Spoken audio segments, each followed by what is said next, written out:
Worldwide movement. Peace, love, respect. Big King Sadiq hollering at you one more again. And yes, Steelers Nation. It's time. We done made it one more again. It's the start of the 2024 season. Are you ready? Are you ready? Man, we got a magnificent season ahead of us. What we're going to do with this, just to introduce this channel a bit, and this preview show is going to be a weekly preview show. Listen, man, I'm just a guy, right? But a Steelers fan for probably about 40 of my 50 years, right? And been watching football that long and played just a little bit, right? So, yeah, man, I'm gonna be giving a build up, so to speak, every week of this magnificent 2024 season we got ahead of us. A little bit of a breakdown of the team we'll be facing that week, right? Or in the bye week, the things that we'll be seeing the team address. Yeah, man. And tomorrow we have game 1 versus the Atlanta Falcons, the Dirty Birds. And we're going down to the ATL, right? Yeah, man. One time to do our thing. And shout out to all the Steelers fans down in the dirty South, particularly in the ATL.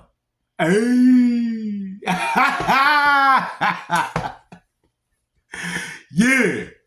So, man, this has been, right, out of all the off seasons I've seen, which is too many to name, right?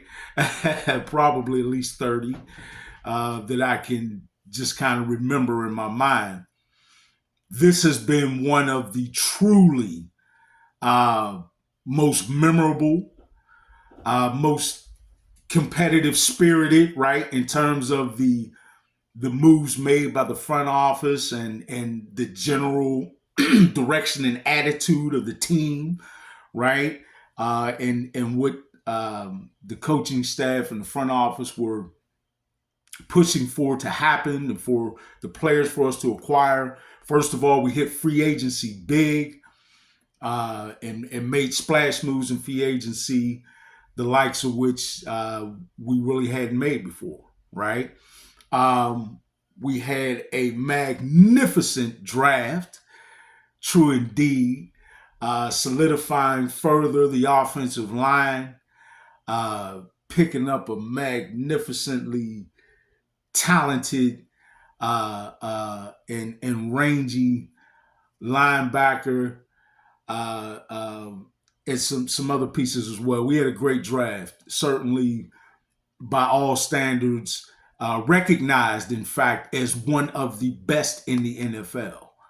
So we're positioned as a team that has improved, right? I'm saying we. None of us play for the team.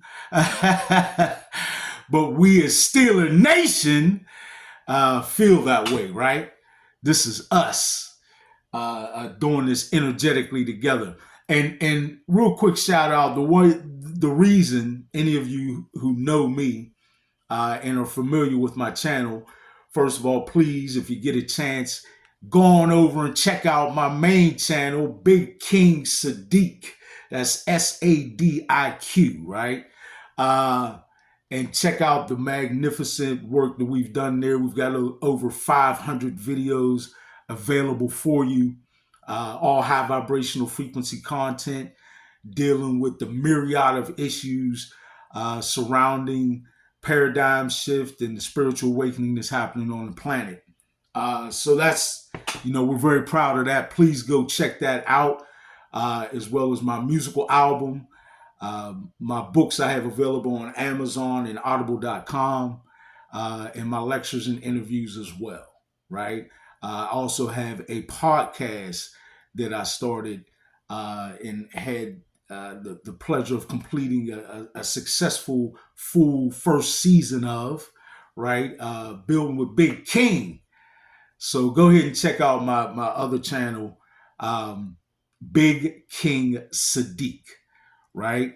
But for those of you who know me there, know that I'm very deeply rooted in a positive, high vibrational frequency lifestyle. And out of all the sports that I've enjoyed, I found myself clinging most tightly, even throughout this spiritual awakening, um, to football, right? And football, for a number of reasons, I feel is a particularly positive sports outlet, right? We talk about an outlet, and it is just that, a great way for young men to really vent out and release whatever sort of built up aggressive energies they may have in themselves, right? And that can prove helpful in a myriad of ways in life to have that outlet. Um, I think it's a very healthy environment. It is highly competitive while at the same time highly respectful, right? I think that even when players don't particularly care for one another, which of course happens, this is, they're people, right? Still, there's a high level of respect for one another as players and a high regard for the game, right? And I do most certainly feel that there is a great passing on of values and coping mechanisms and capabilities that not only the young men playing the game uh, experience and go through, but the young men and women who watch it on TV can learn from. The cooperation, the true leaning on leadership and teamship, right? Um, what it is to complete goals as a team, right? What it is to be a leader amongst your peers. So many positive things. And I think the Steelers, in my personal opinion, exude that the most. And a lot of the players talk about the family atmosphere and the values that are upheld by the organization. So throwing that out, a shout out to football in general, the NFL, and in particular the Pittsburgh Steelers. Now let's move into, as we have this upcoming week, we will, of course, have more available to us as we progress through the weeks. We will have, of course, a small recap of what happened the week before, and then we'll move into that week's matchup, right? Having said that, I've already talked enough. Let's dive right into the matchup. So again, we are facing Atlanta Falcons, right? Excuse me, in the ATL in Atlanta, Georgia. And while the Steelers fans are known to travel well everywhere, we know that Atlanta, Georgia, we travel particularly well, right? So look for a lot of Steelers fans in the stadium. And if you're down in the A, you can go to some of those Steelers bars that actually exist down in Atlanta, Georgia. Word life. Okay, so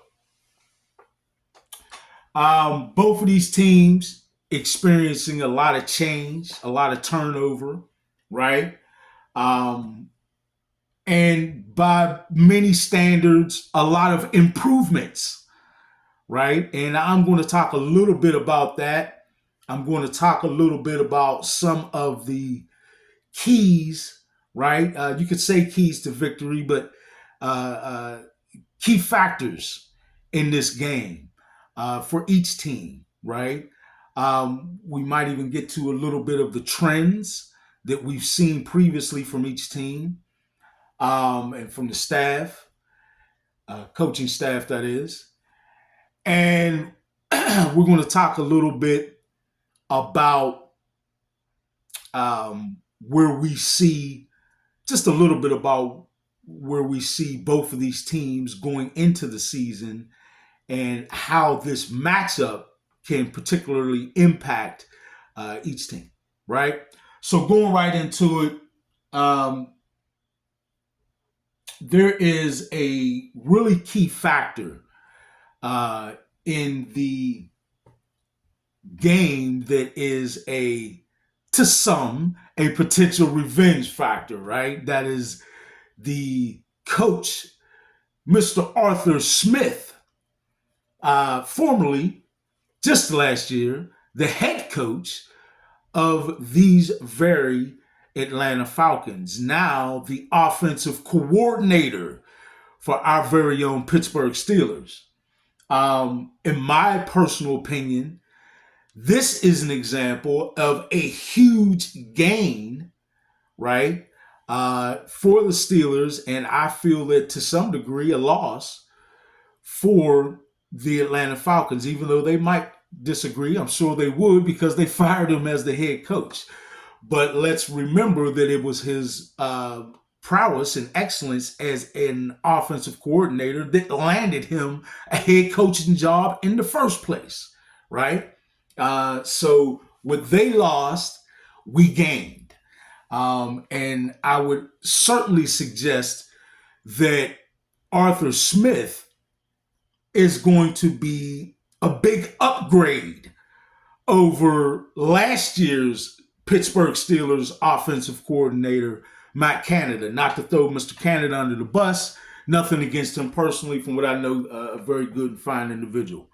But the product that was put on the field, him being the offensive coordinator, he takes the bulk of the responsibility for what the offense looked like, the overall product. And we saw actual historic lows, right? Lows last year in our offense, our offensive production. And in my personal estimation, his approach to utilizing the personnel that we have and the way that the team is built, right? His approach was a bit off, right? We saw a mild difference in approach when he was fired and the offensive coordinating responsibilities were split, right? Those two gentlemen doing a fine job. Forgive me for not naming them at the moment. I don't want to miss any names. But they did a fine job in that the offense did show improvements. In fact, the very next game, the Pittsburgh Steelers got their first 400-yard game in quite a long while, right? So I believe that to be the result, even though we know they were actually calling the same plays, the result of a different approach and a way to utilize the players that they had available, more reflective of the way that the team is built, right? Mr. Canada, I feel, just was not utilizing his players in a way that was representative of how the team is built, which was odd to me, right? But anyway, and to many, and apparently to the Steelers brass as he was relieved of duty. But now, with that said, let's look at some of the changes. And one big change in particular and difference between the approach of Arthur Smith is that, in fact, his approach to the running game is vastly different, and the way he leans on the running game to set up every other aspect of the offense is a big difference between himself and Mr. Canada, right? And I like that because that is more in tune with how this team is built. This team is built, right, from the offensive line forward, or back, should I say, with a lean toward having a dominant run game, right? They have offensive linemen who in college excelled in the run blocking game and played in systems that were proficient in run, right? Um, the guys that we brought over in free agency, Mr. Daniels and Mr. Seymalu, both very proficient, bulldozers, if you will, in the run game, right? And athletic as well. And we have two very dynamic, athletic running backs and a core of dynamic and athletic tight ends as well. So the personnel and the way the team is actually built more supports the approach and the style of Mr. Arthur Smith, who is the current uh, offensive coordinator of the Pittsburgh Steelers. So one of the things that I think you'll see, I'm certain, that you'll see, in fact, and I'll give you some statistical verification of this, or some keys, or sort of indications that is in fact what we'll see going into the 2024 season out of the Arthur Smith offense, right? Um, and that is usage of 12 personnel. And folks, that's basically when you get at least your two tight ends on the field. Well, not at least, but your two tight ends in the formation. When you're utilizing a two tight end package, you are placing the offensive front in a natural run formation, right? Whatever myriad of formations you utilize, or plays you utilize in that formation or in that personnel grouping, because you can actually use a myriad of formations within that personnel grouping with two tight ends on the field. Um, Whatever the case be, you leave yourself or put yourself in a good position to have run heavy play calling, right? To lean heavily on the run game, which again bodes well for the way this team is built.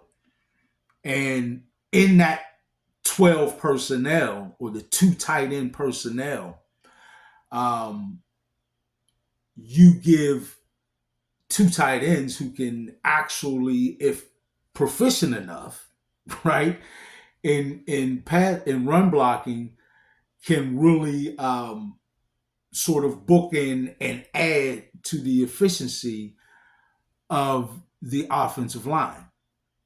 The Steelers, while in Pat Fryermuth not having in him a particularly aggressive run blocker, you have at least a willing and effective enough run blocker. But in Darnell Washington, number 80, you have essentially another offensive lineman in terms of his blocking ability. He's literally that big.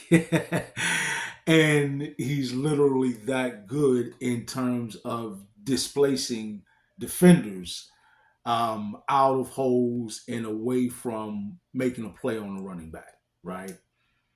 Um, and he's athletic enough to get downfield doing so. So that is a very big key. And another reason why 12 personnel would really favor this team. So if we take a look, you can laugh at my board. It's kind of tiny now, right? We'll make some improvements later. But go ahead and clown me. I don't mind being laughed at. It's all good. But the Steelers, under Matt Canada in 2023, utilized the 12 personnel not very often, to say the least. In fact, in 2023, right, under Matt Canada, they ran 171 plays utilizing 12 personnel, which worked out to be right around 17.5% of their play calling, which ranked a little lower than middle of the pack at 19, at 19th in the NFL. Conversely, the Atlanta Falcons in 2023 under Arthur Smith as the then head coach, but certainly very influential in the coordinating of the offense. The Atlanta Falcons ran 12 personnel a lot more frequently, right, and effectively. They did so for 441 plays, a big difference to the 171 plays that it was ran by the Steelers. And that came out to be 41.8% of their plays called, right? So very heavy in 12 personnel. And in fact, folks, that was actually number one in the NFL for usage of 12 personnel. So Mr. Arthur Smith indeed is a heavy believer in 12 personnel and brings that to the table with the Pittsburgh Steelers, which again I feel bodes very well for them according to how this team is built, right? Also, there are a couple of, I'm going to point out just a couple of struggles to look out for, at least struggles that had reared their heads in the past. I'll start with the Steelers. The defense was dynamic. Overall, they were still, again, a very strong unit and actually carried this team the bulk of the way through the season, right? Unfortunately, there were stretches, particularly late in the season, where they had succumbed to a great number of injuries. However, even when healthy, they had some troubles, some struggles in pass coverage, right? Particularly against number one wideouts of the opposing team. They really gave up some big gains to some of the league's top wideouts for sure, but still, it's just not acceptable to give up these kind of numbers to any receiver if you're a top flight defense. And last year they gave up some alarming games, one of which to Puka Nacua, who actually caught 8 of 12 passes that were targeted to him for 154 yards. 154 yards, folks. That's too many and too efficient. 8 of 12. Too high of a completion percentage when targeted. Can't do that. Also, another gentleman, Nico Collins, for the Houston Texans, had a great day against the Steelers. 7 of 9 targets, balls that he caught, for 168 yards, even more than Puka Nacua, with less receptions, with one less reception. But, you know, there were only 2 passes thrown at him that were not completed. Not acceptable. And finally, Devontae Adams of the Raiders caught 13 of 20, so a little bit lower of a completion percentage, but the production, 172 yards, and if I'm not mistaken, two tubs. He got two touchdowns, right? So, um, just unacceptable and something that we cannot have moving forward. Now, I will say that in large part, they cleaned a lot of that up in the second half of the season, or even before that, when Joey Porter Jr. started. Once he started, they really cleaned a lot of that up, but still, that was a very alarming trend, and it just was unacceptable. Now to flip it over um, to the Atlanta Falcons side, I'm going to be a little bit more specific um, and point out an alarm in their quarterback, Kirk Cousins. Because of course he is actually coming back off of a season-ending ACL injury, and he really was not even seen at all in the preseason. And from what I understand, just didn't take a lot of snaps at all with this team. Uh, you know, he's just unfamiliar in terms of game experience with the team that he's trotting out there with tomorrow, which is the start of the season. And,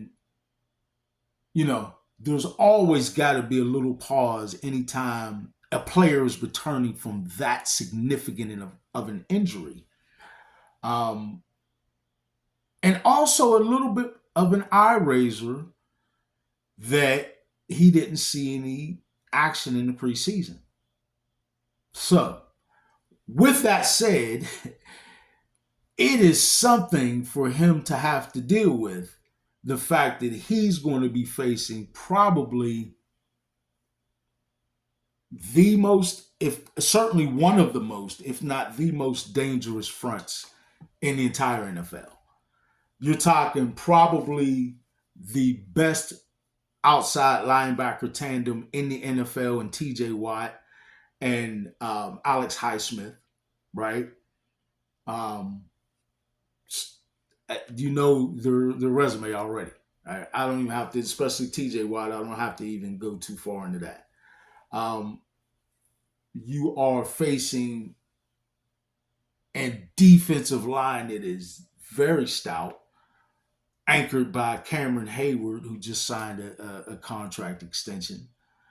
Um, in the middle, one of the real rising stars, in my opinion, in the NFL is Mr. Keanu Benton, who I look to have a massive season, number two, right? After having a very impressive rookie season and showing a ton of promise and having a great summer and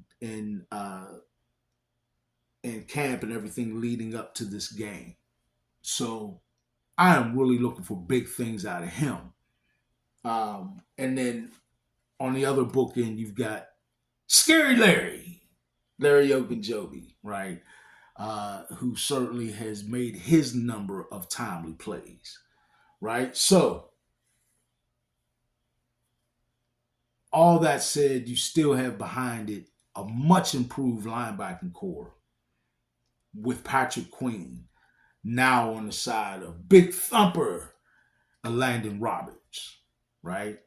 Um, Landon Roberts came through probably in a way that exceeded expectation last year. He really had a great season. And now you have Patrick Queen, one of the best three down linebackers in the entire NFL. So, not to mention what they got coming off the bench. And Nick Herbert, a guy who can fly around on the edges, very similar in style to TJ Watt. So he's a young and budding sort of terror off of the edges, right? And then in the middle, you have in Peyton Wilson, a linebacker prospect who already has shown in the preseason that he's ready to live up to expectations. And folks, I expect him to do big things with his increase in opportunity to do so in terms of playing time. So, man, a lot for Kirk Cousins to face, and every reason to believe that he is quite likely to face a lot of pressure in this game.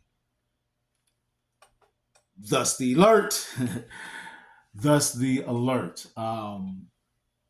Kirk Cousins, his stats fall dramatically. A great pocket passer, right?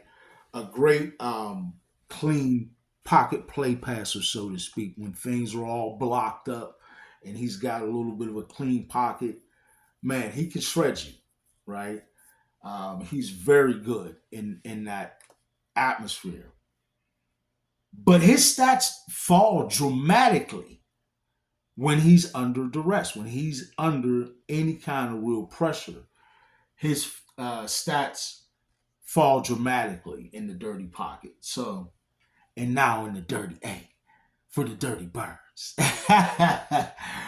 um, but Cousins actually sees his play fall down to below um, league average at 17th, right? And that's his PFF grade, which is, again, much higher when he's in a clean pocket. But when he's under duress and under pressure, his actual yards per play drops all the way down to 5.1 yards. That doesn't get it done for National Football League quarterbacks. So, needless to say, if he is under pressure, right, Kirk Cousins may have a very long day. All right. I did want to point out again a couple of key changes through addition, right? Particularly with the Steelers, they completely, as well been well documented, flipped their quarterback room and now have no more Kenny Pickett, no more Mason Rudolph, no Mitchell Trubisky, right? They have flipped that for Russell Wilson and Justin Fields, right? Um, both of which have had very competitive seasons for 2023 in a lot of areas. And both of which shows a lot of promise for different reasons. I think Justin Fields, with his athleticism and his ability to run, which I would say is probably second only to Lamar Jackson in the league. He is very dangerous when he takes off running, very much so. And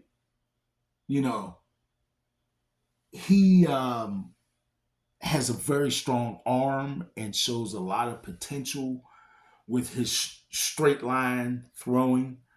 Like if he needs to hang you a dart out there 40 yards to 60 yards on a rope, he could do it. He has the arm strength and the arm talent to do that.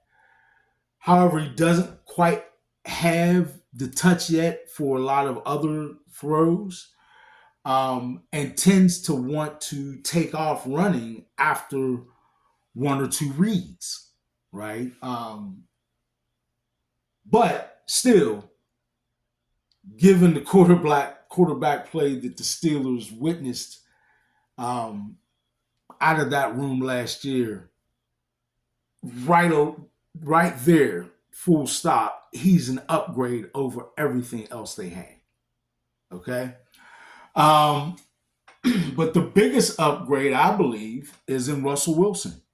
9-time Pro Bowler, 2-time Super Bowl participant, 1-time Super Bowl champion, and potentially Hall of Famer, right? So resumes don't show up on Sunday, and they certainly won't show up tomorrow. But based off of what he did in most recent play, 26 touchdowns to just eight interceptions in just 15 games, as he was benched for the final two games. And, the narrative has been that it was because of his play, but I just stated what his production was. And what hasn't necessarily been stated is, you know, the potential impact of some of the incentives and some of the positioning if he were to finish those next two games, right? So it may have not just been play related, is what I'm saying, in terms of why he only played 15 games last year. But even in doing so, um, he passed for, I believe, like 7 or 8 percentage points higher than Justin, um, and threw again 26 touchdowns to just 8 picks. Um, he had a pretty high completion percentage, close to like 67% on average. Um, so when you counter or sort of figure in the fact that the Steelers last year as a team, as a whole, had only 13 passing touchdowns. What? That's right. That's accurate. 13 passing touchdowns. Russell Wilson by himself doubled that at 26, up against only 8 picks. So, yeah, I'm very excited to what he brings to the table, and I have to look at that room as a big upgrade. And also, um, an defensive upgrade in the addition of Patrick Queen, right? I already mentioned one of the best three-down linebackers in the NFL. They also are taking that kind of talent away from the Baltimore Ravens. And he really represents, to me, a big improvement down the middle of that defense, right? Which certainly bodes well for the run stopping and any big plays over the middle, right? Very excited about his play in 2024. And also Deshaun Elliott, very excited for his play as well, a safety who was once a Baltimore Raven, and most recently a Miami Dolphin. But a very talented, solid, steady, and reliable safety, and has got a little flair for some splash in there, but mainly very reliable and a very strong presence in the secondary, right? A very strong, steadying sort of presence in the secondary, much like a previous Steelers safety, Mr. Ryan Clark.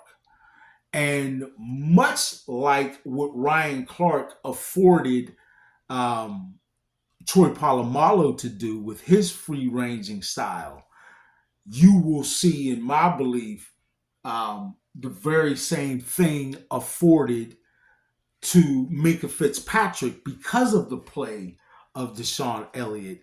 You will see him being much, not exactly a rover, but much more roving or moving around back there in the secondary, free to sort of really follow his instincts and his focus on the quarterback and where he's going with the ball, as well as his great run support, right? But yeah, I look for a huge season out of Minka Fitzpatrick in 2024, right? Um, Flipping over to the Falcons, they had a couple of key additions as well. I already stated in the quarterback room, they certainly upgraded dramatically with the acquiring of Kirk Cousins in free agency, right? Um, I spoke already about some of the concerns, but folks, other than that, to be very fair and honest, Kirk Cousins is a very talented passer of the ball. He's a really good quarterback. He really is very good. Um, he's not had a great playoff resume. Okay. Um, he has sort of shot his team in the foot a couple of times in his career with some bad play and interceptions at times. However, for the most part, he has been really prolific as a passer, both in terms of his passing yardage, completion percentage, but touchdowns as well, and even his interceptions have not really been, never really spiked all that high. So, top notch quarterback in Kirk Cousins that the Falcons have acquired. Um, but he's sort of looking over his shoulder because of the surprise, which was a big surprise to many, move that the Atlanta Falcons made in the draft in drafting another quarterback, um, Mr. Michael Penix Jr., right? Certainly a very talented quarterback who totes a very nice collegiate record that he's bringing into the NFL, so to speak, as a rookie. But you got to think that causes at least just a little bit of watching over the back on the part of Kirk Cousins. But obviously, the same can be said in Pittsburgh with um, Russell and Justin. But the dynamics of the two situations very different, right? Like Kirk Cousins, I'm sure wasn't expecting, just like most of the rest of the NFL world and its viewers um, and experiencers, like no one was expecting them to go first round quarterback or any early round quarterback, but they did, if at all, quarterback in the draft, and picked up a really good player. So we'll see how that translates over as the season progresses. But they made some nice defensive additions as well. In signing Justin Simmons, in particular, was a pretty big splash. It really was. But he is a very dynamic safety, um, very sturdy in run support, and a playmaker actually in the passing game. Um, his coupling with Jesse Bates is like that could be scary for most NFL teams. That safety tandem, right? So certainly something for the Steelers to look out for in tomorrow's game, while not losing sight of the fact that their entire defense is very young and pretty aggressive, right? Um, but yeah, man, those are a few keys that I found. A couple of stats laying around I wanted to share with you and some trends. But overall, I am very excited to see this game. I want to see what the new offense looks like. I am very excited to see what the talent infusion is going to look like on the defense. I think myself personally that this defense in 2024 is going to be ridiculously good, potentially historic. Okay. I really do think they're going to be that good. Certainly, we got to wait till game time to see, right? Um, but I think they're going to be that good. Atlanta, I think overall is going to be a very good team this year. Um, Probably better as they progress, right? As Kirk Cousins acclimates himself that much more to this new team. I do feel like they are going to be pretty strong going forward. But back over to the Steelers, you know, the defense particularly rounding it off with the cornerbacks Joey Porter and Dante on the other side that they traded for Dante Jackson, if I'm not mistaken. If I said his name correct, the wrong name, forgive me. But he was the starting corner, at least, for the Carolina Panthers in 2023. Didn't necessarily fare all that well, and was pretty much let go uh, in that trade without much fuss. But again, he was a starting corner. He was the number one corner for them and faced most of the number one assignments. While in this offense, he's actually um, dropping back, you might say, a little bit in responsibility as the number two corner behind Joey Porter Jr., who I expect also to have a fantastic number two season. But he is he's proficient, and I see a lot of potential for things to get better this season in terms of that defense in all three levels. Um, I just feel like they've improved because Jackson, if nothing else, at least gives you speed that you did not have out of Mr. Patrick Peterson and the other guys that they trotted into that position last year. You didn't have at least that kind of speed. He is very fast, if nothing else. And paired with Joey Porter Jr., I think catching the number two assignments instead of the number one assignments, I think he's going to be really good. So, I mean, there you have it for the defense, right? I think the defense is going to be spectacular. I really do. I think they're going to be top five in the league for sure, maybe top three. That's my prediction. Now, on the other side of it, with the offense, I'm very excited about again the offensive line and the direction that the team took in continuing to strengthen and infuse youth into the offensive line.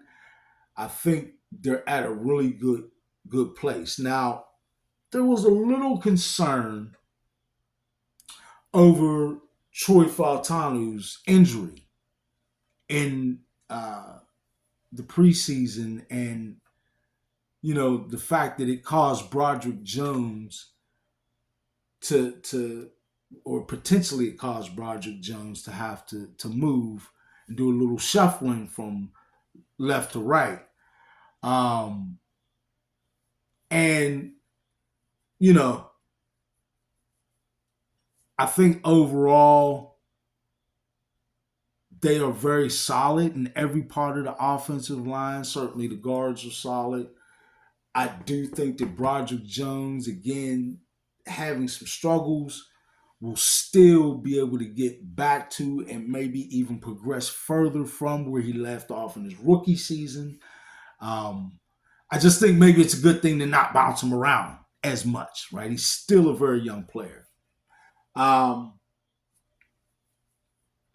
but I think the offensive line is really going to be great, right? Certainly Dan Moore Jr. on the other tackle at left tackle isn't, doesn't really enthuse most of us and has had his struggles to say the least, right? But has also shown some flashes. And you may see some more of those this year as certainly his future is in question. Um, but I think overall, especially as the year progresses, this offensive line is going to be really good, right? And even in this first game against the Falcons, I think they're going to be able to run the ball um, and not be terrible in pass protection, right? So that's what I'm looking for. And if you go to the skill positions, I already talk about the quarterback room. Everyone seems to view Van Jefferson as like this big downgrade that we now have, or not a competent wide receiver two. And I ask myself, how much better is Deontay from last year over Van Jefferson this year? To me, I don't necessarily think it's that big of a loss, if at all. Van Jefferson is a good route runner. Van Jefferson is perhaps an even better deep threat. Um, we're just talking about a receiver whose production fell off of the last few years for a myriad of reasons, but the potential to produce at a high clip is there. So I think he can be very good, if not at least decent as the number two. And I feel like the slot is in good hands for a moment with Scotty Miller, but then when you can slide in, and also not just Scotty Miller, but Calvin Austin III, I think we'll see a sufficient, or actually probably increased role in the slot, and may at times fill the number two receiver role himself. Very fast. Remember, he can certainly take the top off of the defense at any time. Okay? You couple that with George Pickens, who I think is going to really solidify himself as a number one this year and going to have a very prolific year, especially with Russell Wilson in there throwing him those moon balls, catching those deep balls down the field, and contested catches probably all over the field. Not to mention, hopefully, catching a few in stride so he can get some yards after the catch, right? I'm looking for a massive year out of George Pickens in 2024. Let's see. Tight ends. Pat Freiermuth again. Maybe a little lacking, or a little, I guess, sort of left to be desired in his run blocking, but willing enough and efficient enough that you could see him getting better in it, in a system that featured that, right? So, which certainly the Arthur Smith offense is. So I look for Freiermuth to get a little bit better in his run blocking, okay? But again, I already mentioned, in the other tight end, Mr. Darnell Washington, you have a beast, as they say. You have a real dominating run blocker, and someone who is athletic enough to perform those dominant run blocks down the field when the running backs are taking off. So I think that the tight ends, and Freiermuth is a pass catcher now, is, in my estimation, very prolific. I could see him one day being mentioned with the big time pass catching tight ends in the league, headed off, of course, by Mr. Travis Kelce, right? But I see big potential, right? And we've had glimpses of it, right? We've even had stretches of it so far, but certainly last year he was, very much hampered by injury. I look for him to have a incredible 2024 season, particularly with the way that Arthur Smith utilizes his tight ends. Okay? Folks, I think that's about it. I didn't talk to you for almost an hour. I didn't expect that. But man, I'm hyped. It's 2024. It always at the end of a season feels like, oh man, the off season is going to be forever before this football game. But it always, and particularly these days, rolls around very quickly. And week one of the 2024 season starts tomorrow, Sunday at 1 o'clock.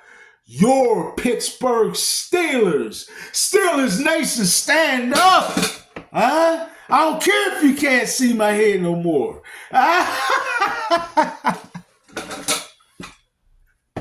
Right?